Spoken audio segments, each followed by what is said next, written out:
Good afternoon on what is a bright but chilly day. It is Tuesday the 4th of January. I'm back in the Read Nook and I've got some parcels to unbox. I'm going to continue unboxing this one, and the next thing I am going to pull out of this is a copy of Borderlands. Now it's a bit scuffed on the side, but honestly I'm not too bothered. This is a RuneQuest campaign in 7 scenarios. In the back. So, let's see, basically published in 1982, so I can review it this year. You bet a lot when you left home and went adventuring. You could hold your own with a sword, and you knew your way around some of the not so local hotspots. But you were prepared to be called stranger, and you never actually seen a troll. You skirmished and fought pitched battles. Your skills and confidence grew. Now the jobs for hired souls, swords are few, and now you're still hungry for glory and riches and honour. Right now you settle for a meal. Fortunately, good men are needed to help civilise the new domain. That may mean steady meals and reliable friends for a hungry, lonely mercenary. Seven scenarios of varying complexity will test his skills and wits, and his abilities to fight, guard, investigate and explore will all be crucial to his success. If he survives, he will be well rewarded. Ready for anything. Well seasoned, and also be well seasoned, ready for anything Glorantha. This campaign scenario pack provides everything needed to referee a RuneQuest campaign along the rivers of Cradle, a fertile valley space separating the devastation of Vulture's country and the wretched chaparral of Prax. The campaign is intended for intermediately skilled characters. Background, history and regional details included the employer, the different tribal peoples of the area, the creatures and monsters, ducks to dinosaurs, world visits to wraiths, and area-specific magic items. The Encounters book is sizable, including the Deadly Eternal Battle, a time-warped holdover from the Gods' War. So what we've got here is a Referee's Handbook, Encounters book, 7 individually bound and linked scenarios, 17 times 22 by 22-inch campaign map and player handouts. So let's have a look. So we open up, and everything is in plastic. That looks good. So okay, so that's actually a copy of Apple Lane, which I have actually opened. I forgot that was in there. So we've got, first off, we have the classic What's in this box. I always like a good box set with a what's in this box. Now this is really plain, but of course that's just information. I know Chaosium recently, with both of its starter sets for Call of Cthulhu and RuneQuest, have done a what's in the box in full colour, and it's gorgeous. They're both of them gorgeous. They go great with the rest of the box. So underneath that, we have the referee's encounter book. Now, honestly, these days you don't need to go out and find a copy of this because Chaosium have made available, almost print on demand, this in one complete book. But if you can find a nice copy of it, why not? And I did. This has come all the way from California, in fact. Well, actually, it's probably come from all California, which would have been where it would have been originally bought, but then it's basically come from there to here secondhand. So inside, we've got a guide to encounters, and then tables for wandering monsters, including Ankylosaurus, and Agimori, or Men and a Half. No illustrations. We've got bison riders in here, brews, centaurs, cliff toads, Deinonychus, dragon, the internal battle, hyenas, and so on. High llama riders. And you're looking at this and sort of like, this is really reminiscent of sort of like, this is 1982, and you can really tell from the style for Chaosium products. And it's a style I really do like. I mean, obviously they're not going to go back to it now, but I do like it nevertheless. Then we have the Referee's Handbook. It's got a table of contents on the back. So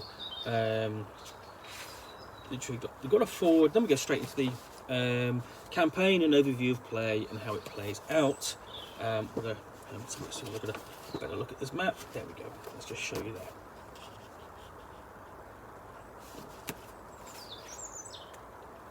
And that really covers essentially the scenarios, the plots, and everything, basically bringing up the referee up to speed very quickly before it goes into the history of the region.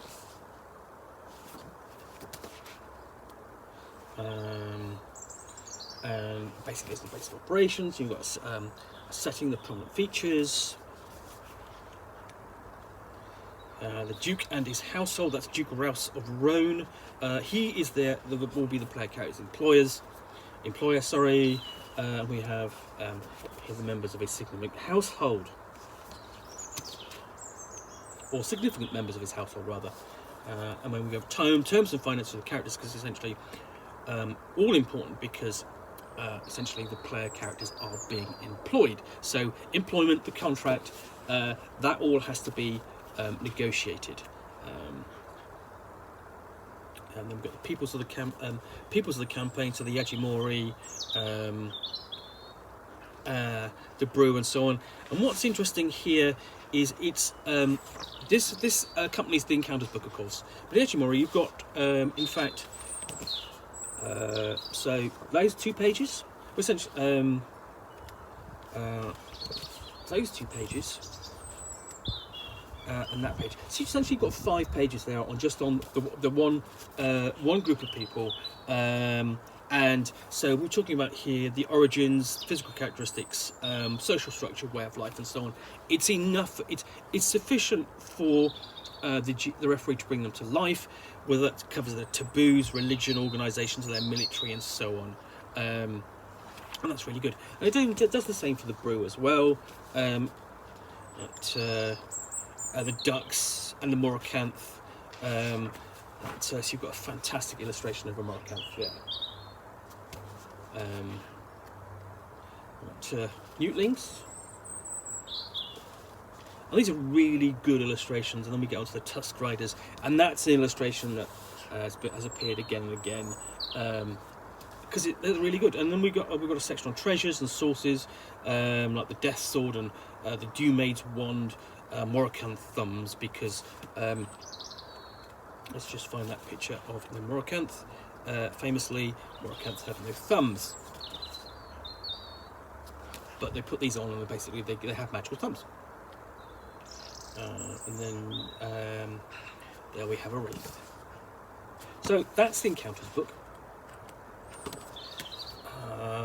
And then what we've got is these. These are individual scenarios. So we start off with, and the first one, essentially Scouting the Land, is essentially just that. It's really short and simple, and it's reflected in basically the physical presentation, but it's kept separate. So the referee can have that, the GM can have that table, and refer to that with ease. And then Outlaw Hunt. Second one, okay, this folds out. So you've got 6 pages there altogether instead of just the 4, including a fantastic map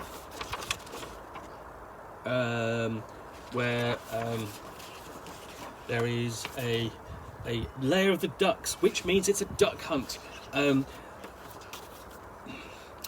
which I don't feel very good about, because essentially the ducks get hunted outlawed by the Lunars, and there is a hunt on them. Consequently, the ducks hate the Lunars, and the Lunars hate the ducks. So Jezra's rescue, and there's a bit more to this, as you can see, because it's actually bound. But again, nice and simple. Basically. You're just pulling the characters further into the missions, doing different missions.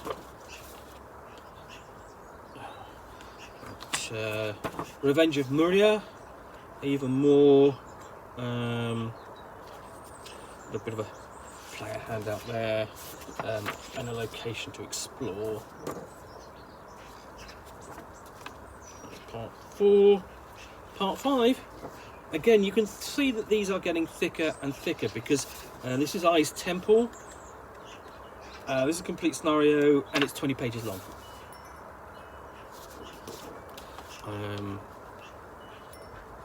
And we get to part 6. Again, that's a bit shorter. Again, it goes back to this fold-out length, but that's not a problem. And then part 7 is to Giant Land. Again, a bit longer than the previous one. You've got locations in Prax. And there's nothing to stop the referee from adding further content to this, you know, adding smaller missions and so on. These will be the sort of like the key points of the campaign. Then we have this couple of player handouts.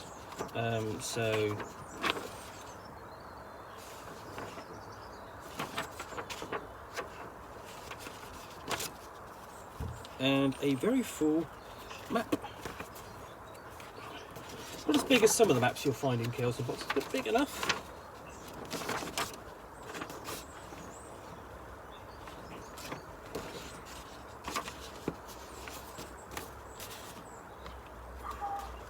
And a Chaosium games catalogue from the summer 1982, and still in here is a little response card. You used to get these in the box sets, and you'd send them in and sort of like you'd give some feedback to the publisher. I wonder if I get a response if I send that in back now. Not to that address, of course. So yeah, we have actually talked about sort of like looking at this campaign, possibly running it, but I mean there's a lot of new content coming out for the game, but the great thing is that this is in print. It's available print on demand. I like many other RuneQuest devotees have managed to track down a box set, and we'll be digging into that. I mean, me personally will be digging into this a bit later in the year when I give it a review, because it came out in 1982. Which is 40 years ago, and we've been talking about this jokingly, saying, "Oh, we'll be interested to do this as a mercenary band of Trollkin, leading around, basically ostensibly led by a dark troll." But we'd probably do it just sort of like more traditional, sort of like adventurous, that sort of thing, probably from Prax. But you never know. In the meantime, let's pack this up, put this away.